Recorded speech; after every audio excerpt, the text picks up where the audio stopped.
स्वागत है आप सभी का। जी मध्य प्रदेश छत्तीसगढ़ देख रहे हैं आप। मैं हूं आपके साथ नलिनी पांडे। और मध्य प्रदेश में उपचुनाव की रणभेरी बजने के बाद बीजेपी और कांग्रेस दोनों ही अपना पताका फहराने की तैयारी में जुट गई हैं और दोनों पार्टियों के सामने पहली चुनौती है जिताऊ उम्मीदवार का चयन। और इसे लेकर पीडी शर्मा आज पार्टी पदाधिकारियों के साथ चर्चा करने वाले हैं और इस बैठक में ग्राउंड रिपोर्ट पर भी चर्चा होगी। वहीं कमलनाथ 2 अक्टूबर को पीसीसी पदाधिकारियों और उपचुनाव वाली सीटों के प्रभारियों के साथ प्रत्याशियों के नामों पर चर्चा करेंगे। कैंडिडेट सिलेक्शन से इतर बीजेपी और कांग्रेस नेताओं ने चुनावी दौरे भी शुरू कर दिए हैं। सीएम शिवराज ने सभी मंत्रियों को उपचुनाव वाली सीटों का दौरा करने के निर्देश भी दिए हैं। वहीं वीडी शर्मा ने भी पूरी ताकत झोंक दी है। कांग्रेस के नेताओं ने भी खंडवा के साथ तीनों विधानसभा सीटों को लेकर दौड़ धूप तेज कर दी है। आपको बता दें कि नामांकन की लास्ट डेट 8 अक्टूबर है। वोटिंग 30 अक्टूबर को होगी और नतीजे 2 नवंबर को आएंगे।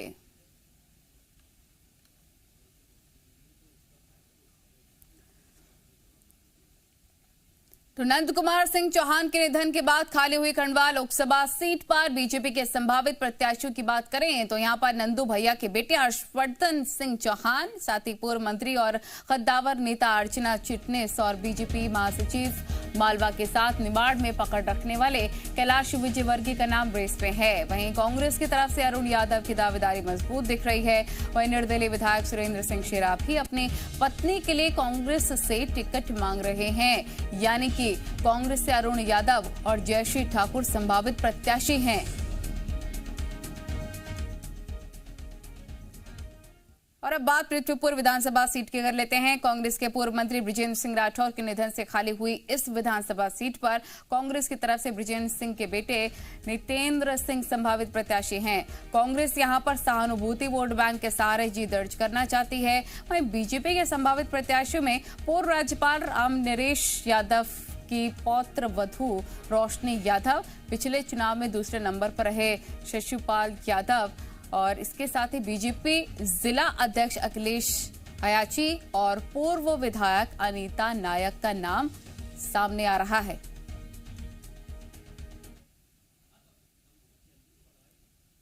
बीजेपी विधायक जुगल किशोर बागरी के निधन से खाली हुई रेगांव सीट पर बीजेपी की तरफ से 2 प्रत्याशियों का नाम रेस में है। जुगल किशोर बागरी के बड़े बेटे पुष्पराज और छोटे बेटे देवराज को पार्टी अपना चेहरा बना सकती है। पुष्पराज बागरी 2013 में बीजेपी के प्रत्याशी थे और दूसरे नंबर पर रहे थे। वहीं देवराज बागरी जिला पंचायत सदस्य रह चुके हैं। वहीं कांग्रेस की तरफ से पिछले विधानसभा चुनाव में दूसरे नंबर पर रही कल्पना वर्मा और पूर्व विधायक उषा चौधरी का नाम संभावित प्रत्याशियों में आ रहा है।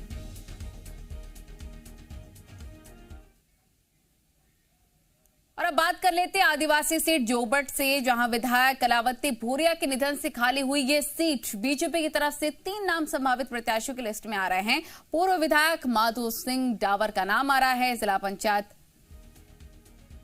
अध्यक्ष अनीता नागर सिंह चौहान और संघ के करीबी मुकाम सिंह डावर जोबट से संभावित प्रत्याशी हैं। वहीं पर देखिए कांग्रेस से भी 3 संभावित प्रत्याशी हैं। पूर्व विधायक सुलोचना रावत, कांग्रेस जिला अध्यक्ष महेश पटेल, कलावती भूरिया के भतीजे दीपक भूरिया का नाम भी रेस में सामने बताया जा रहा है। जी मध्य प्रदेश छत्तीसगढ़ आपको हर सीट के हिसाब से कौन कौन से संभावित प्रत्याशी हो सकते हैं ये जानकारी दे रहा है। जोबट में कांग्रेस के संभावित प्रत्याशी कौन है वो भी देखिए आप। वहीं खंडवा उपचुनाव को लेकर भी टिकट की दावेदारी तेज हो गई है। कांग्रेस नेता सज्जन सिंह ने अरुण यादव को टिकट दिए जाने के संकेत दिए, तो वहीं देखिए निर्दलीय विधायक सुरेंद्र सिंह शेरा ने अपनी पत्नी के लिए टिकट की मांग कर डाली है। उनका कहना है कि खंडवा सीट से उनकी पत्नी जयश्री को ही टिकट मिलेगा। अरुण यादव का नाम तय होने पर शेरा ने कहा कि उनका नाम कहां से तय हो गया, क्या उन्हें बी फॉर्म मिल गया? सुरेंद्र सिंह शेरा का दावा है कि अगर आम लोगों की बात सुनेंगे तो सिर्फ और सिर्फ जयश्री का नाम ही सामने आएगा और उन्होंने ही कांग्रेस की ओर से प्रत्याशी बनाने की बात कही। कहाँ है नाम तय कहाँ है? आपको लेटर आया है क्या? कोई सज्जन भैया का लेटर आ गया? बी फॉर्म आ गया है अभी। अरे शेरा भैया का ही टिकट होगा सर, ठाकुर जयश्री सुरेश सिंह ठाकुर का ही टिकट होगा। Don't worry. कांग्रेस से हाँ, उनको मिल ही नहीं सकता ना साहब, हमको ही मिलेगा ना। मानेंगे क्यों साहब, मानेंगे, हम तो मिल रहा है हमको। कांग्रेस जीतेगी या हारेगी? हमको मिल रहा है टिकट, हमको टिकट मिल रहा है। चलिए, बहुत धन्यवाद।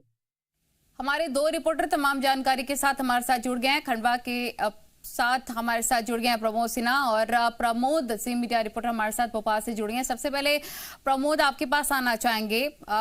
ये एक बड़ा असमंजस दोनों ही पार्टियों के लिए है कि कैंडिडेट सेलेक्ट करना और उम्मीदवार जिताऊ भी होना चाहिए। ऐसे में जो नाम सामने आ रहे हैं उस पर अभी तो मोहर नहीं लगी है, लेकिन असमंजस की स्थिति बरकरार है कि ये संभावित नाम हो सकते हैं। क्या कांटे की टक्कर और हो सकता है कि किसी तरह की रार भी देखने को मिले जब नाम तय हो रहे होंगे?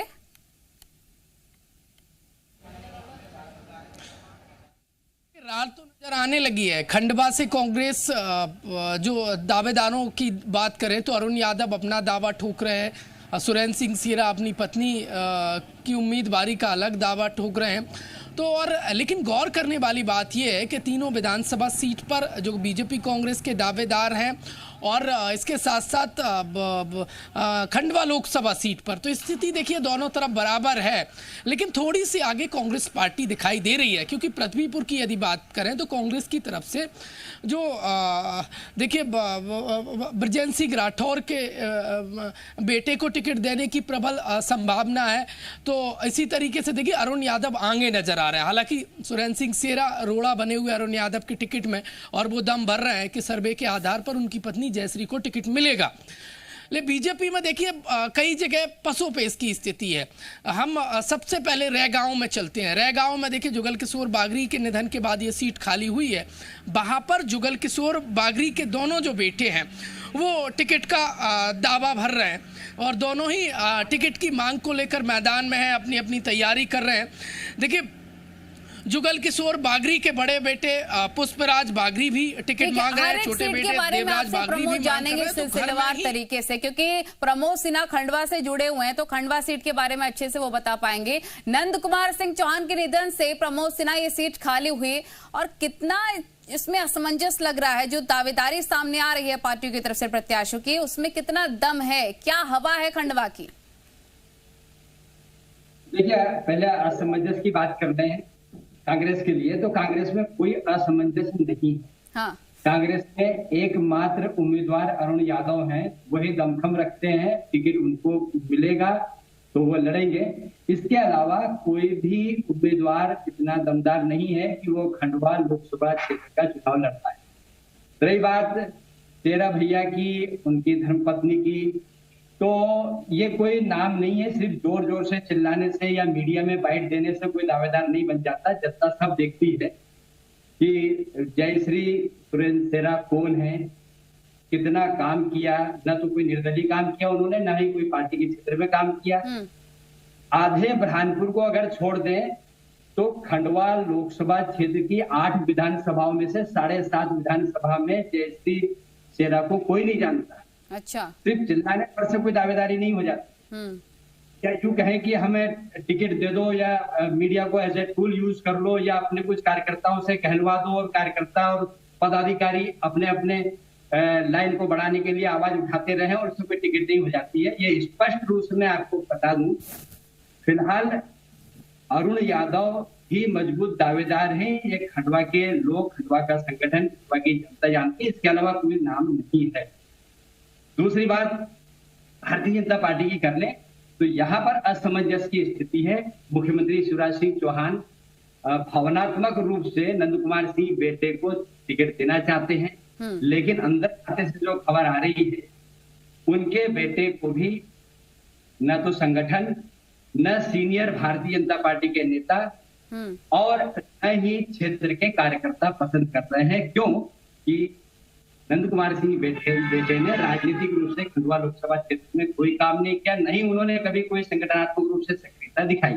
सिर्फ मुख्यमंत्री शिवराज सिंह चौहान का एक लगाव है नंद कुमार सिंह चौहान के कारण, इसलिए उनको टिकट देने की जो चर्चा चल रही है, लेकिन वो फाइनल नहीं है।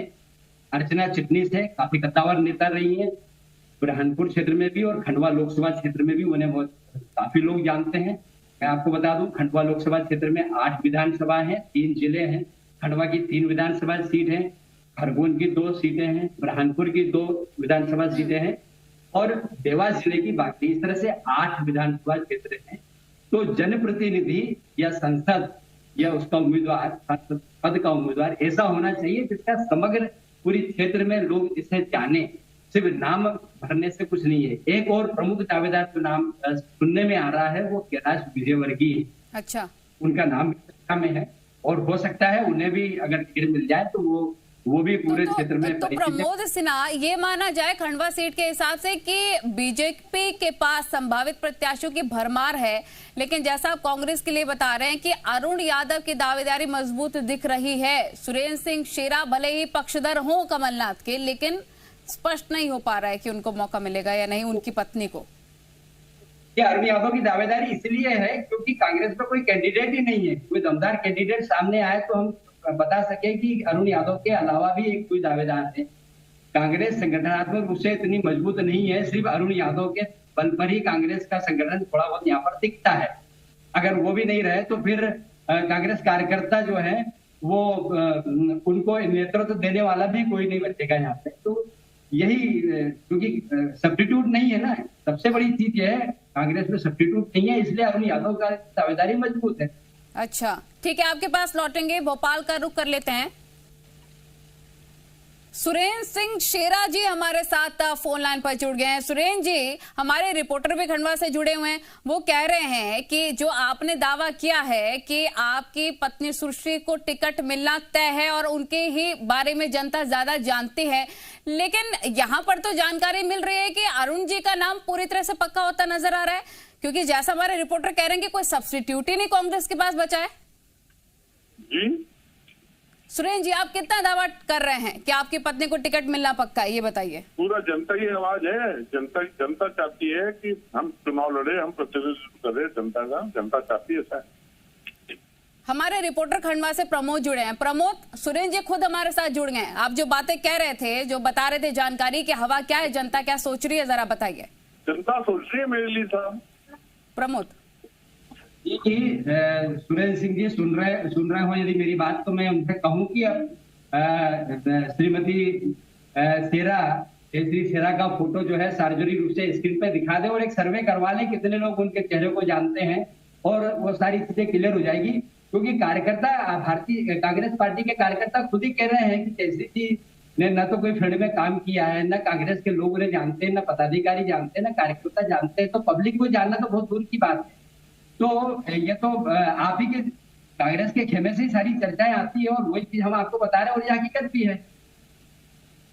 सुरेंद्र जी जी क्या कहेंगे आप? नहीं, जनता देखो वोट डालती है, जनता वोटर वोट डालता है। तो आप अपने काम तो गिनाएंगे ना सुरेंद्र जी कि क्या कुछ कार्य आपके द्वारा किए गए हैं, आपकी श्रीमती जी के द्वारा क्या कुछ कार्य किए गए जिसके आधार पर आप देखिए पक्षधर हैं आप कमलनाथ के, बातें तो ये भी चलती हैं। क्या सिर्फ इस नाते आपको लग रहा है कि टिकट पक्का है? क्या कार्य किए गए हैं? जनता के बीच पैठ कैसी है आपकी, बताएंगे जरा। ये जो चुनाव होने वाला है जनता के आवाज पे चुनाव होगा मैडम, और जनता जो चाहिए वो होगा। जनता चाहती है कि मेरी वाइफ लड़े तो बिल्कुल जयश्री सुरेंद्र ठाकुर चुनाव लड़ेगी। मेरे आपके बोलने से कुछ नहीं होगा। जनता जनार्दन है, जनता वोट डालती है। आम जनता वोट डालती है, सामान्य व्यक्ति वोट डालता है। प्रमोद सिन्हा जी आपको सवाल करना चाहते हैं। मैं फिर एक बार अपनी बात दोहराऊंगा कि जयश्री जी प्रमोद की आवाज बता देगी, आधे लोग जानेंगे। खंडवा लोकसभा क्षेत्र हमारे रिपोर्टर प्रमोद ये कह रहे हैं कि आप एक तस्वीर के साथ सर्वे करवा लीजिए ना, श्रीमती जी को कितने वोट मिलते हैं और कितनी जनता उनको जानती है। हमारे रिपोर्टर ये भी कह रहे हैं कि ज्यादा लोग जानते हैं नहीं सुश्री जी को। आप नहीं जानते, आप दिल्ली में बैठ के नहीं जानते हमारे परिवार को। मेरे परिवार के 2 भाई सांसद है, 7 बार से मैं MLA बुरहानपुर के। परिवार की जनता की बात है, हम तो जानते, पूरे परिवार को जानते हैं, व्यक्तिगत रूप से भी जानते हैं। लेकिन जो 19,59,60,000 मतदाता है उसमें से कितने लोग जानते ठीक है, बहुत शुक्रिया सुरेंद्र सिंह शेरा जी हमारे साथ जुड़े थे। प्रमोद आपका भी बहुत शुक्रिया तमाम जानकारी पहुंचाने के लिए। भोपाल से प्रमोद जुड़े थे। प्रमोद आपका भी बहुत शुक्रिया। दावेदारी टिकट को लेकर होती हुई नजर आ रही है, क्योंकि एक बहुत बड़ा चैलेंज ये भी है दोनों पार्टियों के लिए कि कैंडिडेट सेलेक्ट करना, और जो उम्मीदवार है जिताऊ भी होना चाहिए। क्या कुछ कार्य उनके द्वारा किए गए हैं, जनता के बीच उनका जो कार्य है किस तरह से पहुंचा है, और विश्वास जनता के बीच कितना है उनको लेकर, ये भी एक बड़ा सवाल खड़ा होता हुआ नजर आ रहा है। वक्त एक ब्रेक का, खबरें लगातार जारी।